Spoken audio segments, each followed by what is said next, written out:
자율적이고 개방적으로 일하는 성품을 회복하자라는 제목으로 같이 말씀을 나눠보자 합니다. 에덴 동산에서 우리는요, 하나님의 시선이 머무는 곳에 서 있었습니다.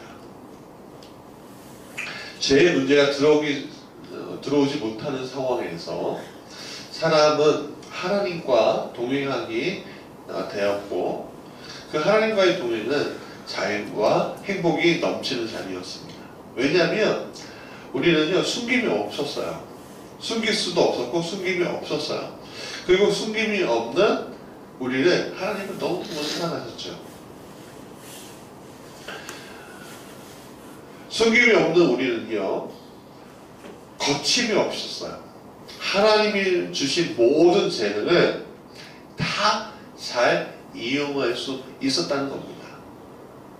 그래서 오늘 저는 그리는 재능이 없고 음악하는 재능이 없었지만, 제가 만약에 에덴에 있었으면 내가 못한다고 생각하는 것들을 다 해낼 수 있었을지도 몰라요. 근데 그런 재능의 가장 결정적인 것은 바로 하나님의 창조품에 대해서 이름을 하나하나 다 지어주는 거였습니다. 너는 멋있게 생겼으니까 사자라고 하자. 너는 우아하니까 호랑이라고 하자. 넌 목이 기니까 기린이라고 짓자. 그 이름을 지어주는 거였죠.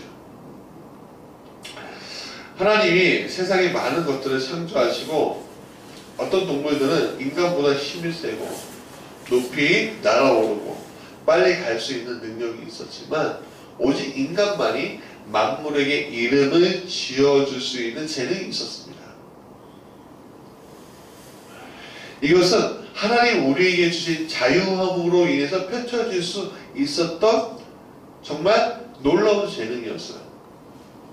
그러나 제가 우리에게 들어온 이후에 이 자유함이 사라져 버립니다. 하나님 앞에 몸을 숨겨야만 했습니다. 자유하던 것이 부자연스럽게 되는 겁니다. 아이가 잘못하면요, 아이는요, 부모가 올 때까지 혼날까봐 어떻게 합니까? 전전긍긍합니다. 전전긍긍해요. 그리고 그 하는 행동이 되게 부자연스러워요. 그 부자연스러움에 의해서 부모는 단번에 알아차립니다. 그리고 그 문제를 지적하기 전에 어떤 일이 일어나죠? 아이한테 울음을 터뜨려요. 잘못했다는 거죠. 이게 아이만이 해당되는 걸까요? 그렇지 않다는 겁니다. 얼마 전에 한 정치인이 잘못을 한 것이 있었습니다. 그는요, 그 문제에 대해서 굉장히 움츠러들었다가 잘못이 없다면 반발했습니다. 오히려 상대를 고소했습니다. 그러다가 경찰 수사로 단서가 확 잡혀버렸어요. 잘못했다고 하면서 정계에 은퇴하는 것을 보게 됐습니다. 그분을 보면서 무언가 부자연스러운데, 저건 아닌데, 그런 생각이 들었습니다. 그냥 인정해버리면 되는 문제인데, 그거는 부자연스럽게 행동하다가 일을 벌리고 결국에 눈덩이처럼 커져서 자신의 비전은커녕 아무것도 이루지 못한 채 끝나버리는 것을 보게 되었습니다. 제 문제는 항상 우리의 발목을 잡게 됩니다. 이게 눈에 보이는 문제든 나만 알고 있는 문제든 죄의 문제는요, 항상 우리의 발목을 잡아요. 왜냐하면 이런 문제는 결국 우리의 시선을 하늘나라에 고정시키지 못하고 이 땅에 얽매이게 하기 때문에 그런 거예요. 이 땅에 얽매이게 하는 건 뭐냐면, 우리가 천국의 소망을 더 이상 갖지 못하고 항상 땅의 문제로 인해서 근심하게 된다는 이야기입니다. 어떤 재능이 많은 화가가 있어요. 이 재능이 많은 화가가 그림을 그리고 하는데 인정을 받지 못하는 거예요.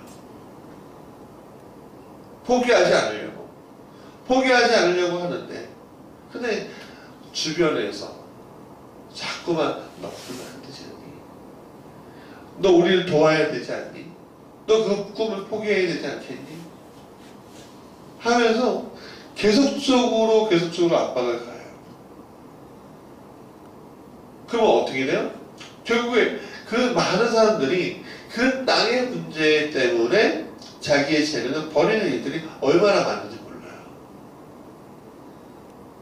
음악하는 사람도 그렇고, 아니면 또 사업에 재능 있는 사람도 그렇고, 이 많은 사람들이 그렇다는 거예요. 결국 이런 것들은 이 죄의 문제, 내가 이 땅의 문제에 얽매이게 되는 그 순간에 어떻게 돼요? 능동적일 수 있는 사람이 수동적으로 사람이 바뀌게 되고 결국에는 얽매이게 된다는 것이에요. 가룟 유다를 보세요. 가룟 유다는 하나님의 정말 하나님이신 예수님의 12명의 제자 중에서 가장 뛰어난 제자 중에 하나였습니다. 왜냐하면 그거 알 수 있는 것이 도움 전달을 그에게 맡기지 않아요. 그러나 그가 도둑질하는 자, 강도 이런 표현을 받을 수밖에 없게 됐습니다. 왠지 아십니까? 그러니까 예수님은 자기의 가치관대로 움직이게 하고 싶은 그 욕망에 못 이겨서 주님은 하늘에 매어 있는데 예수님은 하늘의 것들을 이 땅 가운데 가져오기 위해서 그렇게 애를 쓰는데 이 가룟 유다는 이 땅의 것들에 대해서 얽매이다 보니까 예수님이 하고자 하는 일에 대해서 어떻게 해요? 이해하지 못하는 거예요. 이해하지 못하는 거예요. 그러다 보니까 예수를 발목을 확 잡아버리는 그런 일이 일어납니다.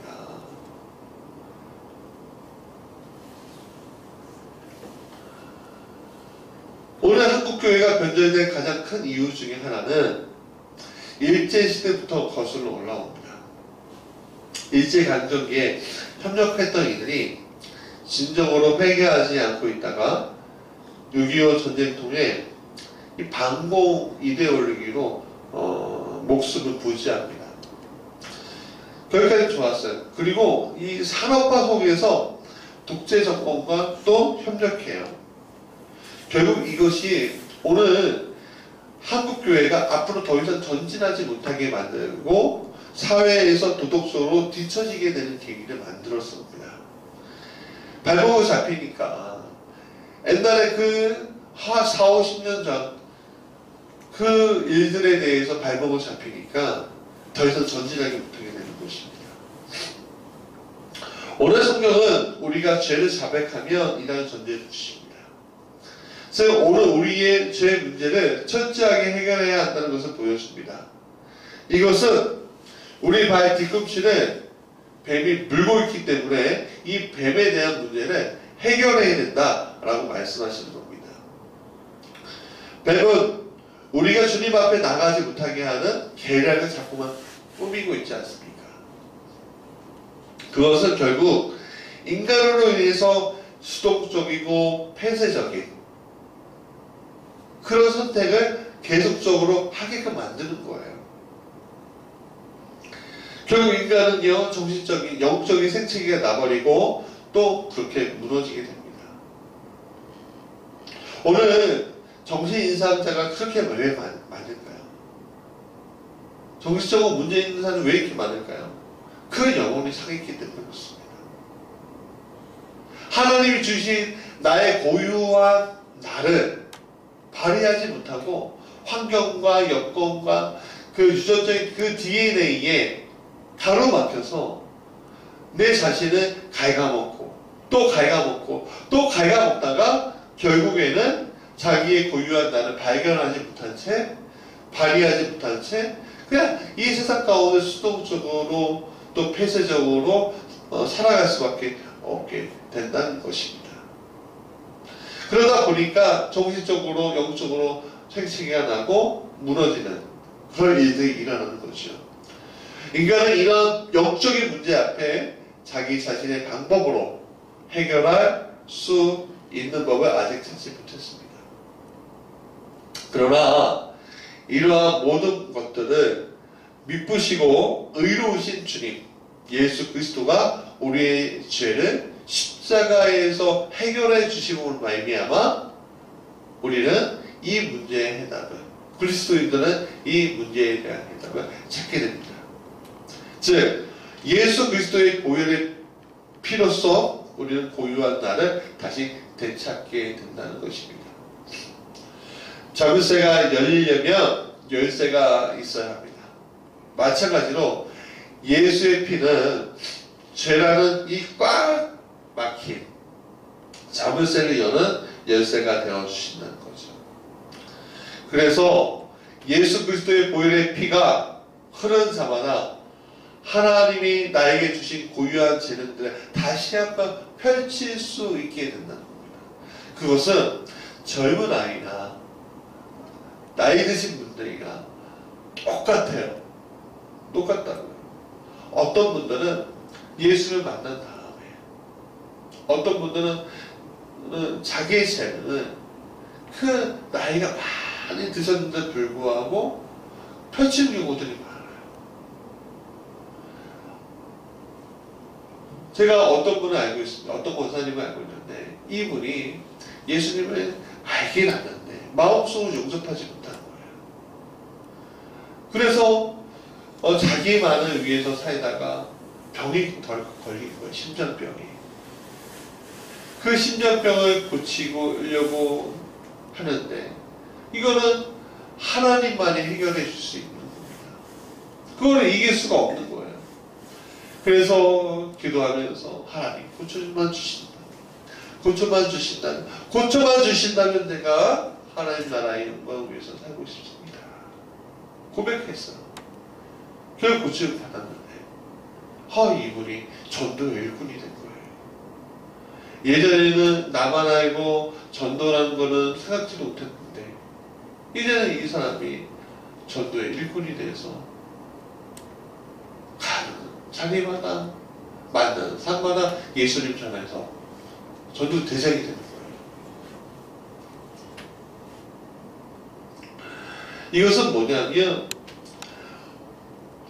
예수의 피가 나에게 들어오면 우리는 그 태초의 에덴에서와 같이 자율적이고 개방적인 성품으로 확 바뀌어버릴 수 있다는 것을 이야기합니다. 나에게 주신 재능이 마음껏 펼쳐질 때 우리는 비로소 우리의 모든 스트레스에서 해방될 수 있는 겁니다. 강릉의 한 커피 전문점 사장 한 분이 대기업에서 중역이었습니다. 돈은 자꾸 직급이 오르니까 돈은 자꾸 많이 벌 수 있는데 큰 돈이 들어오는데 거기에서 받는 스트레스로 인해서 의사가 당신 더 이상 직장 다니시면 미치거나 죽는다고 내려놓아야 한다. 그러니까 어쩔 수 없이 내려놓게 되었습니다. 근데 기도하다가 이제 뭐 하고 살지? 고민하다가 커피 향이 딱 떠오르는 거야. 내가 커피 향을 너무너무 좋아합니다. 그래서 거기서부터 시작해서 지금 더할 수 없이 행복한 삶을 살고 있습니다. 커피 전문점을 하면서.